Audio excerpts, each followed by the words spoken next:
Prie baseino ant gultų poilsiauja Saša, Lina, Marija, čia pat sukinėjasi Kolė. Taip atrodo vienas iš Alytaus Šaulių surengtos stovyklos ukrainiečių vaikai vakarų.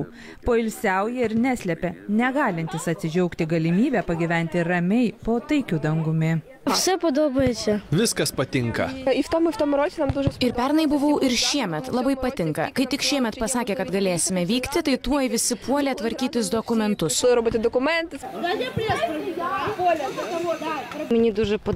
Man labai patinka ir kalbėtis, ir keliauti. Viskas tiesiog nuostabu. Tai gražiausi mano gyvenimo momentai. Ir labiausiai vaikams įspūdį palieka ne tik kasdieną naujos veiklos, bet ir... Architektūra. Architektūra. Man patinka Europos miestai ir čia Vilniaus senamiestis, kaip man pasirodė, labai smagus.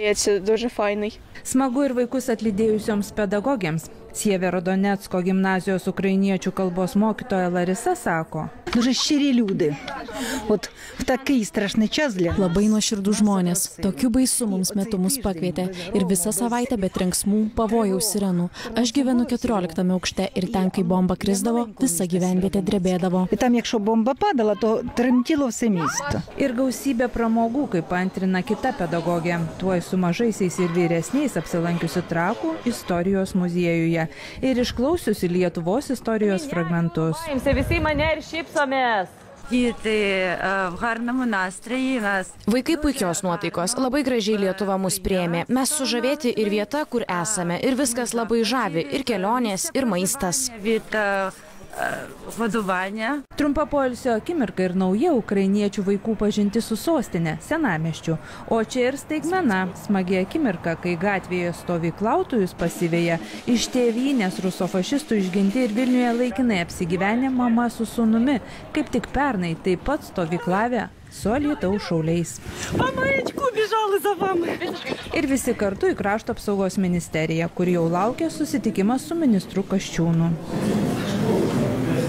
Mūsų šauliai tai čia kažkas unikalaus, unikali organizacija, įrodžiusi milžiniškas savo, sakykime taip, patriotinį nusiteikimą daugelį atvejų, ar tai būtų pandemija, ar tai būtų nelegali migracija, ar tai būtų valstybės gynyba, ir dabar mes stiprinam ir šaulių integraciją gynybą, bet ir būtent tokios akcijos, tokie projektai yra įrodymas, kad jeigu jau tu nori rasti veikliausią brandolį visuomenėje, tai kreipiasi šaulius. Lietuvos garbės konsulas Ukrainoje sako, kad atvažiavo čia visokie vaikai, kas neturi tėvų, kas tėvus išleido į karą. Tiesa, atvežti juos čia nebuvo paprasta. Yra problemos, nes kadangi išvežti iš Ukrainos vaikus, tėvai nenori jų paleisti, nes kadangi visi labai baiminasi, kad mokytojai, kurie juos lydi, arba tie, kurie priima vaikus, gali su jais, nes kažkaip neras bendros kalbos. Bet taip nėra, kaip sako vienas iš stovyklos vadovų. Nėra čia nei kalbos barjero, nei kitų poilsį drumsčiančių dirgiklių. Tiesa, pirmomis dienomis vaikai iš karo sunkiai atsipalaidavo. Yra tokių daugiau uždaresnių, bet pabendrauja, su jais pasišneki, tai kažkaip tai jie pradžioje pirmą dieną iš vis labai kai kurie žiūrėjo taip atsargiai, kaip nežinodami, kur papuolė, bet dabar ir įsijungia į veiklas ir pramogauja. Ir netrukdo bendrauti vaikams tarpusavėje kalbos nežinojimas. Tiek jaunieji Alytaus šauliai, tiek ukrainiečiai sako randantis bendrų temų ir būdų susikalbėti. Kalbam angliškai, šiek tiek rusiškai. Kaip pavyksta, taip. Bet jau pasisekė susidraugauti? Žinoma, pasisekė nuo pat pirmos dienos.